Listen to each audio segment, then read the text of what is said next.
Hola a todos, soy Sol, espero que se encuentren muy bien. Em, y en esta tercera clase de semiología de las clases de apoyo, vamos a ver al autor Bakhtin. El mismo de nacionalidad rusa, nació en 1895 y falleció en 1975. Al igual que siempre, dado que estas clases de apoyo son generales para todas las cátedras, estarán quienes no lo verán en sus respectivas cátedras eh, al autor mencionado, así que lamentablemente esta tercera clase no será de utilidad. Pero bueno, dado que es uno de los autores como más principales y que se da en casi todas las cátedras, hoy lo vamos a ver. Es interesante ver a Bakhtin después de comprender y haberse aproximado a la teoría de Saussure, porque este autor lo va a discutir. Vieron que con Saussure habíamos visto de que él estudiaba la lengua y no el habla, por considerar al habla dinámica, que evoluciona, ¿no? Como que no la consideraba que no se la puede estudiar. En cambio, la lengua, que vendría a ser un sistema de signos fijos y estables, si bien estos pueden ir mutando, bueno, se la puede estudiar. Bakhtin, por lo contrario, se va a interesar en lo que es el uso de la lengua. Es decir, le va a interesar lo vivo de la lengua. Y él va a denominar a su estudio como los géneros discursivos. Los géneros discursivos se encuentran en Estética de la Creación Verbal, que fue donde escribí al respecto, y los géneros discursivos va a referir a el uso de la lengua en cualquiera que sea la esfera humana, en donde va a estar ese uso de la lengua, digamos, como determinado, ciertamente regulado por ciertas normas. Esto no lo dice así Bakhtin, sino que se los digo yo a ustedes. Em, es decir, Bakhtin estudia el género como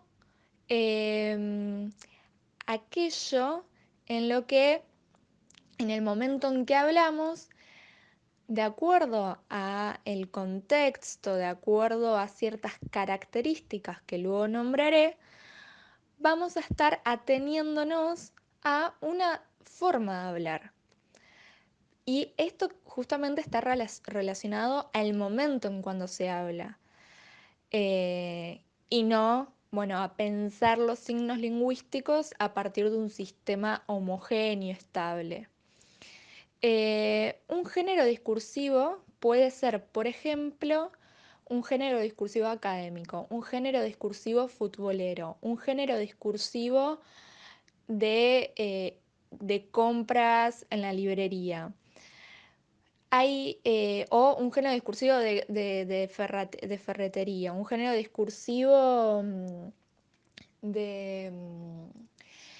eh, bueno, no se me ocurren más ejemplos, perdón.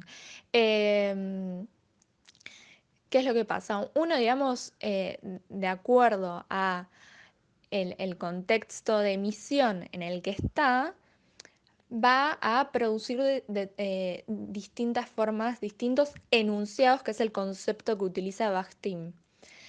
Les voy a leer una cita que es muy importante dentro de lo que es su teoría, que, em, que dice, em, esta cita va a referir a la naturaleza común de los enunciados en un determinado género discursivo. Los diversos géneros ofrecen diferentes posibilidades para expresar lo individual del lenguaje y varios aspectos de la individualidad. Esto vendría a ser así, ya que, como dice Bakhtin, Cada enunciado separado es, por supuesto, individual, pero cada esfera del uso de la lengua elabora sus tipos relativamente estables de enunciación. ¿Qué quiere decir esto? Cada esfera del uso de la lengua, cada esfera humana, como puede ser, bueno, la esfera del fútbol o la esfera de la academia, va a elaborar sus tipos de enunciado común. Va a haber un tipo de naturaleza común y esto significa, digamos, esta no es una palabra que utiliza Bakhtin, pero es como si la lengua, de acuerdo al uso de su contexto, se estandariza, como se moldea de acuerdo a las reglas que demanda este mismo contexto. Eh, entonces, la definición de enunciado como unidad del discurso, Bakhtin dice: la gente no hace intercambio de oraciones ni de palabras en un sentido estrictamente lingüístico, ni de conjunto de palabras.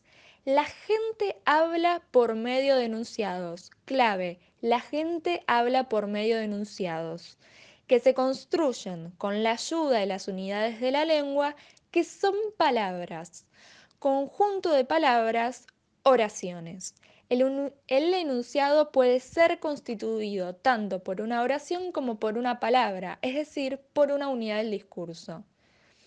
Y luego sigue, pero no por eso una unidad de la lengua se convierte en una unidad de la comunicación discursiva. Es decir, el enunciado es la unidad del discurso. Ahora bien, el enunciado no es ni una palabra, ni una oración, ni una frase, ni tres palabras, ni un fonema.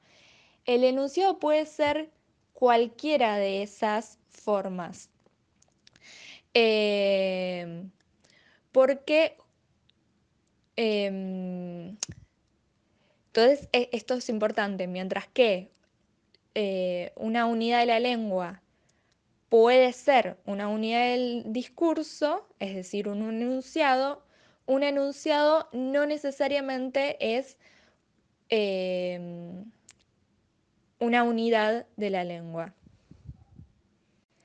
Asimismo, los géneros discursivos se distinguen en dos. Por un lado tenemos los géneros discursivos primarios y por el otro tenemos los géneros discursivos secundarios.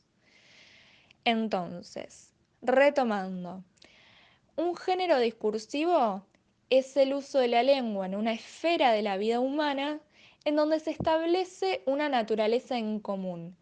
¿Por medio de qué? Por medio de enunciados. El enunciado va a ser la unidad del discurso, que, como ya dije recién, no es necesariamente una unidad de la lengua. Los géneros primarios serán aquellos orales, referidos a lo más espontáneo. En cambio, los géneros secundarios son escritos y por lo tanto planificados, pensados, hay todo un procedimiento por detrás eh, y por lo tanto serán más complejos, ¿no? Bueno, por ejemplo, una novela, eh, un poema, una poesía, un artículo académico. En cambio, el género discursivo primario vendría a ser cuando la señora Susana y el señor Susano se encuentran en una ferretería y dialogan. Eso es el género discursivo. A veces puede resultar que cuando uno categoriza en determinados conceptos, parece todo demasiado abstracto. Ustedes traten siempre de bajarlo a la realidad y en realidad comprender que el autor no está nada más que nombrando por medio de categorías algo que por ahí ya todos hacemos o conocemos y simplemente lo está, bueno, teorizando. Esto se lo digo en general, porque hay veces que, nada, por ahí es como que el autor presenta demasiada complejidad respecto a un tema y en realidad uno ya, nada, claro, es esto. Em, Simplemente que uno, bueno, no sé, como lo vive, lo vivencia, no está, digamos, em, teorizando constantemente los modos en los que hablamos y los modos en los que ponemos en uso la lengua. Como dije previamente, más al comienzo de la clase o bien de la audioclase, el género discursivo se rige por ciertas características. A estas características que mejor las vamos a denominar como elementos, podemos enumerarlas en partes. Uno es el contenido temático, es decir, el tema que trata el género discursivo. Otro es el estilo verbal, y por lo tanto es el estilo que se usa en el discurso, en los recursos lingüísticos que el género discursivo utiliza. Y en tercer lugar es la estructura o la composición, y que esta vendría a ser la organización de la información que tiene el discurso y que está presentado como una estructura más o menos estable. Eh, por ejemplo, una nota periodística, que es un género discursivo. Tenemos el título, tenemos el copete, que es donde se resume y se reúne la información más importante y de lo que va a tratar en definitiva la nota, y luego tenemos la nota. Eh, la firma, por lo general, la tenemos eh, debajo del título que te dice, bueno, la fecha de la nota por ta, ta, ta. A veces, de acuerdo al diario, puede estar al final de la nota, ¿no? Eso, bueno, va modificándose de acuerdo también em, a la libertad, digamos, de cada prensa. Por eso es que es más o menos estable, digamos. Y podemos también pensar en otro género discursivo secundario, que es la novela. La novela por lo general está dividida en capítulos. Eh, También podemos pensar en una obra de teatro. La obra de teatro siempre usa los guiones de diálogos, también utiliza paréntesis para señalarle al actor una determinada marca o dirigirle una acción en particular. Bueno, todas esas formas propias que tiene el género discursivo en cuestión son correspondientes a la estructura o la composición.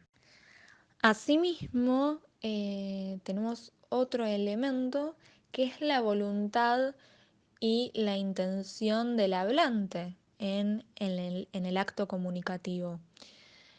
Eh, y en relación a la estructura o la composición del género discursivo, la intención del hablante se va a encontrar, su individualidad, su subjetividad, se va a encontrar ciertamente limitada con eh, las formalidades propias que demanda un género discursivo en específico.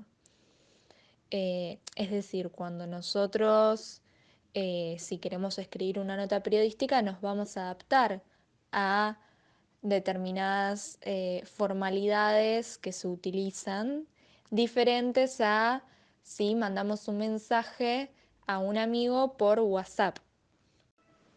Con estos lineamientos centrales damos por finalizada la clase sobre el autor. Probablemente también hayan conceptos más minuciosos eh, o que las cátedras le prestarán más atención.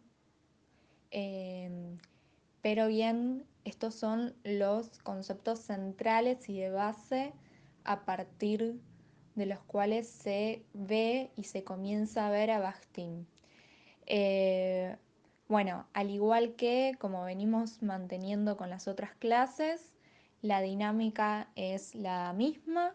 Pueden hacer uso del Drive que está en la descripción del video, en donde pueden volcar consultas en relación al autor y todas las dudas administrativas que tengan, que vayan surgiendo, pueden dirigirse a las redes sociales del Centro de Estudiantes de la Facultad de Psicología, que actualmente es el EDI, y a ellos les pueden consultar todo ese tipo de inquietudes por ahí más referidas al funcionamiento del campus o demás cuestiones. Espero que les haya servido lo más posible esta clase y nos vemos, bueno, nos vemos es una forma de decir, nos escuchamos la clase que viene, el lunes también a las 14 horas. Un beso grande.